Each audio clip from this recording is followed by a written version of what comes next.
I am here with a Birmingham legend who is pioneering the next generation of grime music. T.Roadz, welcome to Art Therapy. Hello, hello. Okay, Mount Rushmore, Grime MC edition. Ooh. What are yours? Wiley has to be on there. Undisputed. Has to. That's not even a question. Wiley. For me, I put Chip on there because there's a lot of relatability there for me. You get me? Like, obviously, I grew up as a young MC. You know what I'm saying? I was spitting whilst I was in school, all of them type of things. So, man could relate to Chip because that's what he was on, innit? Yes. So I put him up there, and plus he's just a bad boy clasher. You get me? Like, you don't want to war with my man. He is. I'm going to put. Ooh, wait there, because how many is Mount Rushmore? Four. Ooh. It's a hard pick when you have to analyze all of them, innit? I'm gonna put Leisha on there. Okay. Lady That's a Leisha shout. for the Brummies. She's one of my favorite ever MCs, bro. Like, I think she's differently cold. A lot of men say she's cold for a gal, and I just think she's cold in general. I think there's not even a lot of men that could go bar to bar with her. Like, yeah, I think she's serious. So I put her on there for the Brummies. And then this one here now, yeah, there's an MC called Criminal, yeah, old school. He's just come back outside as well, yeah, but I definitely think I put him on there because, yeah, growing up, F Radio times and Risky Roads and them thing there, like, he was definitely one of my favourites still. Okay. Do you remember the first bars you ever wrote? Ooh, you know what? I'd be lying if I said I did, you know. Okay. Because I've been writing for so long, and like, for literally as long as I can remember, bro. Like, I've been writing since I was young, you get me? Okay. But I remember when I was in like year 3, this is probably the earliest I remember. Yeah, when I was in like year 3, I done a talent show, yeah, and I wrote a verse about sweets, yeah, and it was like sweets in my pocket, sweets in my pocket, sweets in my pocket, sweets in my pocket. I went to the shop and I brought a lollipop. I got sweets, and I did it in the talent show that still, and I had 2 gal behind me doing backup dances and that, and like I had actual sweets in my pocket, and I was throwing them out into the crowd and that. Like, I swear down, bro, I was in like year 3. So I would have been like 8, 9, you know what I'm saying? And I won the talent show. That is wild. And like, yeah, man, it was lit. Full performance. Full performance. I was going in. If I was going up after you, I'd be shook. Yeah. Funny enough, one of my brethrens, one of my good friends now, she was a runner-up, and she was so vexed because she thought she was gonna win still. My big sis, big her up, man. But yeah, man. Oh, bless her. How did you get so good at writing? Like, when you was younger and you was writing your bars, was you reading the dictionary like Jay-Z, or did it just come naturally to you? I've just always been a lover of music, and you get me? So I was brought up in a musical household. Because my dad, you get me, was a producer, DJ, and like I got cousins and that. So man just always had like MCs in my yard when I was younger, you get me? And then on top of that, I just fell in love with music. Like, I was always listening to music, and for me, I feel like everyone that listens to music, like, there's something that stands out for them. Some people like the rhythm, some people like the lyrics, some people like both, some people just like the music as like. But for me, it was always the lyrics. Like, I was always really listening to what people were saying. Like, I was going into school younger days singing lyrics that maybe I wasn't even supposed to be singing at that age. You get me? But I was always listening to the lyrics. Like, that was always my thing still. So yeah, I think just listening and just being a fan first is what just made me good. You get me? I always say to like kids that I do youth work with and that, yeah, it's like, if you can rap along to somebody else's song, then you can rap in it. You get me? And I grew up rapping along to people's songs in it. You get me? So okay, yeah, I think that's what done it for me still. What's like the most recent project you've listened to where the lyrics have really shocked you, or you was like, yeah, that is some sick writing? Ooh, I'll tell you my favorite ever UK project, yeah, Young Fire Old Flame, Avelino Rich 32, yeah. Okay, and yeah. I just done a deluxe version to that recently because it's 10 years since they dropped it, innit? So I'd say that there, yeah, man, that's top quality lyricism. Like, that album there, I've been listening to that since I was a kid, and like, in the past few years, there'll still, till this day, there'll be bars that I'll hear and I'm only understanding it now. Like, no way. Like, yeah, man, them man are wizards with the words still. I feel like that's the best type of projects though, where you can listen to them years later and still be catching on to the wordplay. Facts. From like touring in Germany when you were 14, what did you learn about yourself during that tour? Ooh, that's a good question still. What did I learn about myself? That I could actually do something with music in it. Like, I'd probably say that because, yeah, at 14, I'm not very self-aware. I'm just living in the moment. You know what I mean? Like, I'm a kid, you get it?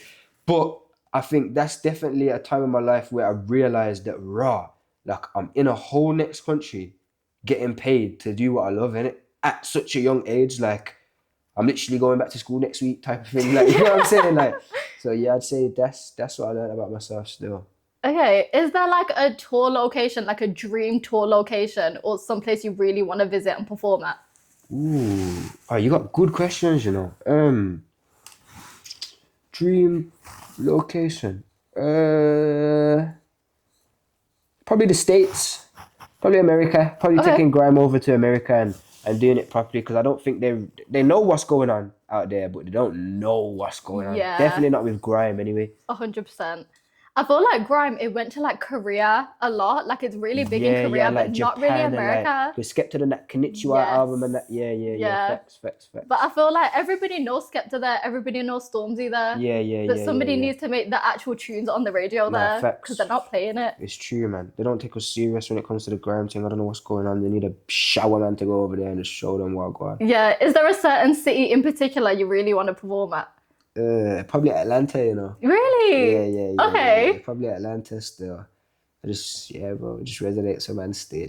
I feel like going there performing, doing like a club appearance after, It'll be lit. it'll be so fun. It'll be the one still. It would be Definitely. wild. With your new project that's dropping, no collabs on the project. What was New one. Yeah, no collabs. what was the thought process behind that? For this project, I had a story to tell. You get me? And no one can't tell my story with me, and it. You know what I mean? Like that's all it was. So with this next project, that's gonna be out by the time this drops. It's called Growing Pains. So essentially, I had another project that I was supposed to drop, and then I had a whole mad situation. I ended up police took my laptop, and I was supposed to upload my project for a certain time, and it couldn't come out, and all of this stuff. So within that time that they had my laptop, I just thought, yo, I'm just gonna cook up a whole next project from scratch. You know what I mean? Okay. And yeah, that's how Growing Pains was made. You know, like that. 'Cause, yeah, Okay. it's a when you're growing, you feel them pains. You know what I'm saying? That's literally that's that, man. Can you tell us, like, of course, you had to make it like in a rush. What's Yeah. the story like behind the project? Of course, you made it in a rush, but like behind each track, tell us a bit more about it. So the intro, I'm just barring off. The intro, yeah. I'm talking about rain, yeah. Not for the whole track, but that was kind of where my headspace was at for the first track. I was talking about rain.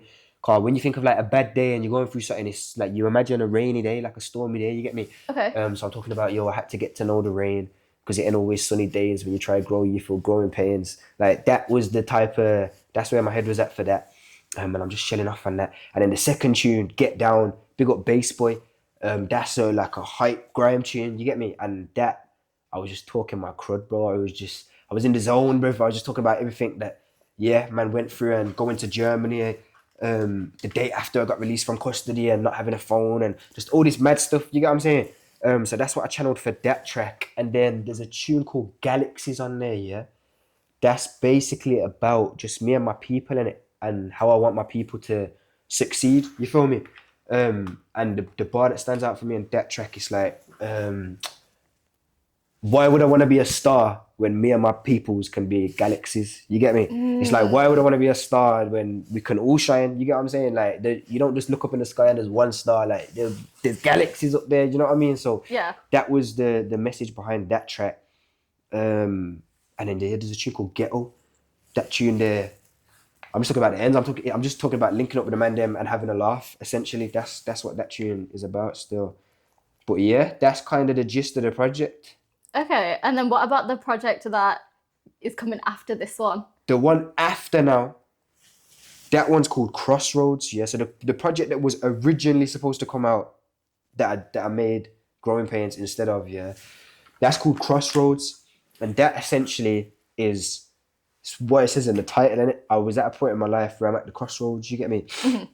To do with everything musically, where I'm thinking, yo, do I just want to make grime or do I want to show them that I can make other music as well? You get me? Yeah. So there's grime tunes on there and there's other genres on there. So there's that aspect of the crossroads. Then there's the aspect of, like, I'm grown now, you know, like when I first started music, I was 12 years old. When I was in Germany, I was 14. When I did my black box, I was 13. Like, now I'm 21, bro. Do you get what I'm saying? So I'm an adult now. So it's like, yeah, I'm at that sort of crossroads. It's like, I can continue to do the music and put my all into it. I can go get a job like all my brethrens. I can jump on road like certain man. Like, you get what I'm saying? It's choices, innit? It's choices. So that's kind of the message behind that The project. choices are endless. It's crazy. Facts. So you said before that grime is like your main lane. You're not really gonna dabble into anything else. Never say never. Never say never. Never say never. So would you do a pop track? Would you do an Afro swing track that you've expressed before that you've kind of dabbled into? Yeah, like I'm open to everything, innit? Like at the end of the day, I grew up on grime heavy, innit? You get me? But my dad was a DJ, so he wasn't only playing grime. Like I grew up on hip hop, I grew up on flipping everything you can think of, R&B. Like I've got an uncle that writes music for UB40, you get me? So that's reggae and like just everything. My granddad is big on dancehall, bashment, like like you get what I'm saying? So I grew up on everything. So when it comes to me, even within grime, like when I'm writing certain grime tunes and that, you get me? It's like my influences are endless, innit? Like it's not just grime that I'm influenced by, innit? Yeah. However, it's what resonated with me a lot. Yes. You get what I'm saying?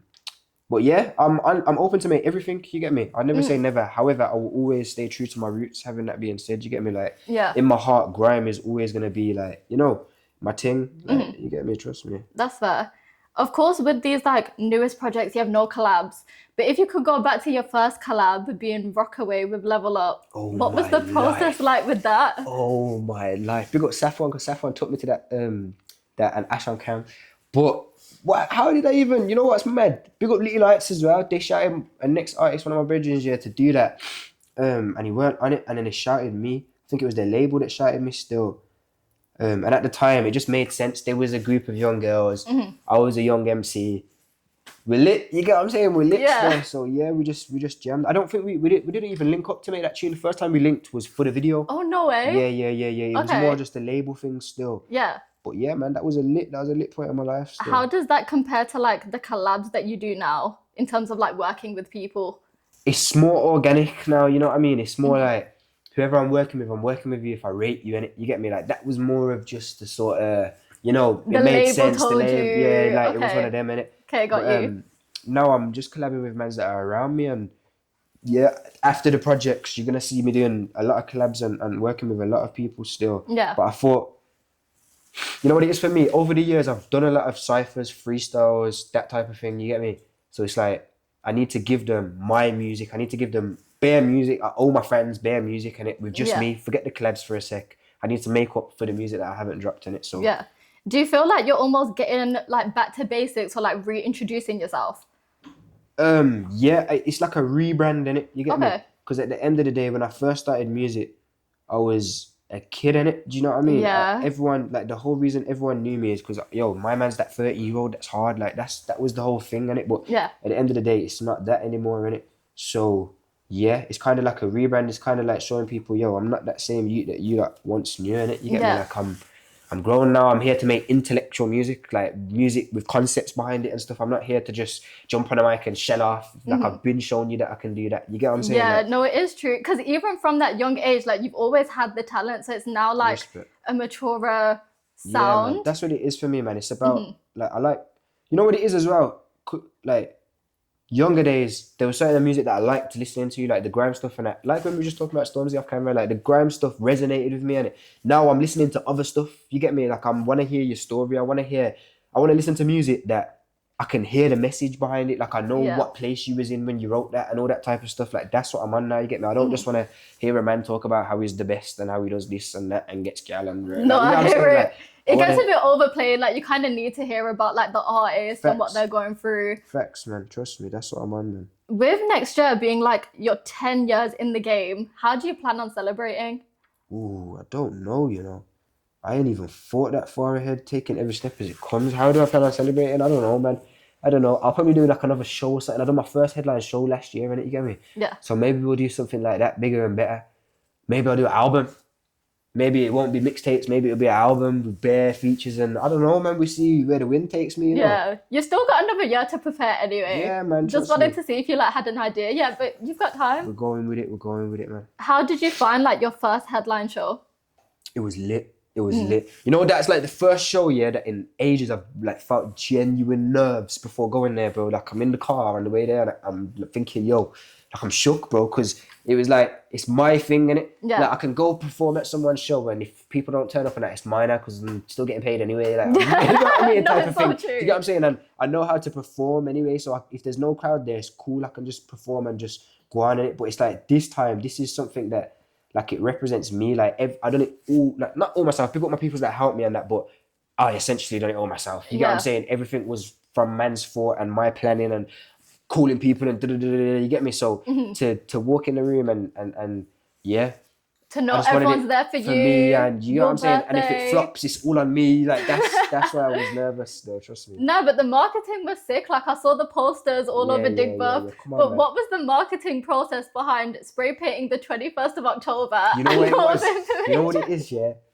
It was psychology, and it. Okay. It's like, yo, I know me spray painting it everywhere, yeah, is not like, people are gonna see 24th or whatever day it was of October, they're gonna think, yo, what's going on there, innit? Yeah. But for the content, it made sense, and it Of was course. like, yo, I'm like, you get me? It made sense though. It made sense. That's the thing, because a random person could have seen like 21st of October and thought, is that the day the world's ending? Yeah, like, bro, they could have just been, it could have been anything. Like, it was for the content, man. It was. No, that's fair.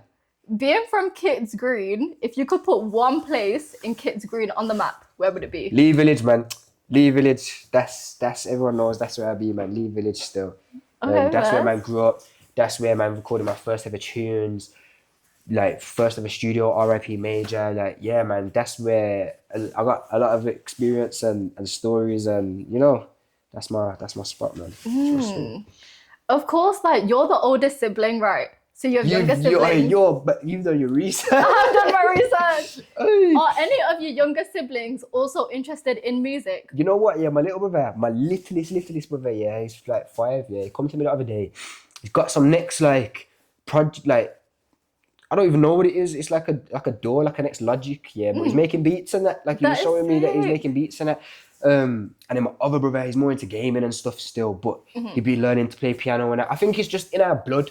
And my little sister, she sings. You get me? That's like, it. she's cold. She's got a cold voice. But she's more into like dance and that. Even though she can sing, she's into dance and that. But yeah, man, I think it's just in our blood. You get me? I think, yeah, man, trust me. Would you ever have like a family band? Like a family project? If there was on it, I'm not gonna force nothing on no one in it. You get me? But if there was on it, bro, then I'm more than on it. Do you know what I'm saying? Like I mentioned, I got an uncle that writes music for UB40, and that we've got music out together. You know, so yeah, me and my dad have got music out together. You know, my dad produced my first ever tracks on YouTube and stuff. You get me? So yeah, man, trust me, I'm open to it still. Yeah, it could be like the Birmingham Jackson 5. Like, you just never know. You never know, innit? It could be crazy, like, but the Grime version though. Yeah. You never know, bro. We'll see where the wind takes us, innit? What else can you tell us about like your journey in music? Obviously, like, it's not officially the 10 years. Yeah. But only being 9 years. How have you found like your whole entire journey has gone so far? I have to give thanks to the Most High, because you know what it is? Everything that's happened to me in music, bro, none of it was ever planned. You get me? Like, even me doing music in the first place, like, I never planned to do none of this. You get me? It all just happened. Even all my like iconic moments that people know me for, like, I never expected any of this. You get me? Like, everything just happened, and it. So yeah, man, I have to give thanks. It's been very unexpected, but I'm very grateful in it. You get me? And that just makes me more sure that it's my purpose, you know, like that, because everything's just happened without me forcing it, without me trying too hard. So yeah, I just have to give thanks still, I'll be honest. Yeah. In what ways do you feel like you've had to mature faster than people your age, being in like a music industry? You know what it is, yeah, you know, because I started when I was so young, yeah. Like, I say this to people, it's like, you know, in life, when you like leave school and you go get a job in it, that's like when a lot of people like start to mature and start to learn certain things about the world and I feel like I went through that at the young age coming into the music industry, and it, because yeah, you just come across certain things like, and like being so young, people like would have tried to take man for granted and that, and like I've had a lot of like business in it. It's business at the end of the day, so man had to learn the business side of music as much as I loved it, and I was just doing it for the sake of doing it as a hobby and all of that. You get me? It's a business at the end of the day, innit? You get me? Of So course, I had to learn that very young still. Yeah. If like, let's say a 12-year-old was getting into the industry today, what advice would you give them? I say go for it, bruv, and don't make anyone tell you, yeah, that you're cold for a younger. Yeah, you're cold, bruv. Yeah, and just believe in your thing. Like that's the most important thing. Believe in your thing, and you get me. And yeah, bruv. And I think like with TikTok and all this now, yeah, bro, just do it, fam. It's easy, fam. You know what I'm saying? Anyone can do it, bro. You get me? Anyone can do it. Trust me. That's the thing. I feel like everybody overthinks just starting, but you just have to start. And you just figure it out. That's the hardest part is starting. Once you've started, yo, it's easy, man. Trust me. Yeah. Are you ready for the last final questions? Quick fire. Let's go. If you was a boxer, what would your ring walk song be? Ooh. It's supposed to be quick here, but ooh. T.Roadz, growing pains. Okay. If you was in a food fight, what would your food of choice be? A food fight? Yeah. Something messy like spaghetti bolognese. Favorite childhood movie? Childhood Space Jam, I think. That was my film growing up still. Okay, classic. Yeah. Okay, death row meal, starters, mains, desserts. Starters, halloumi sticks. Main, I like a lasagna, but I love a salmon dish as well. I'm a bit one of them, innit? Then dessert, apple crumble custard all day. Okay, final question. Top 5 albums of all time. Young Fire Road Fame's going in there. Yeah, that we talked about earlier. What's that Lauryn Hill album called? Man, no, that Lauryn Hill album. The classic. The classic. Everyone knows what I'm on about. That's going in there. Kano, Home Sweet Home. There's one Black Eyed Peas album, yeah. That was my album when I was growing up when I was a kid. I can't remember what it's called, but that's going in there. And T.Roadz, Growing Pains. Yeah, man. You always have to put in your own in it. Every artist, like, you just have to. Facts. All right, are you ready to reveal? Yeah. Let's reveal it. 3, 2, 1. That is cold. That is cold. Let's see yours. Oh, that is so cute. That is sick. Come on now. That is sick. Oh, to get back, they kind of match. That is cold, fam. That is very cold.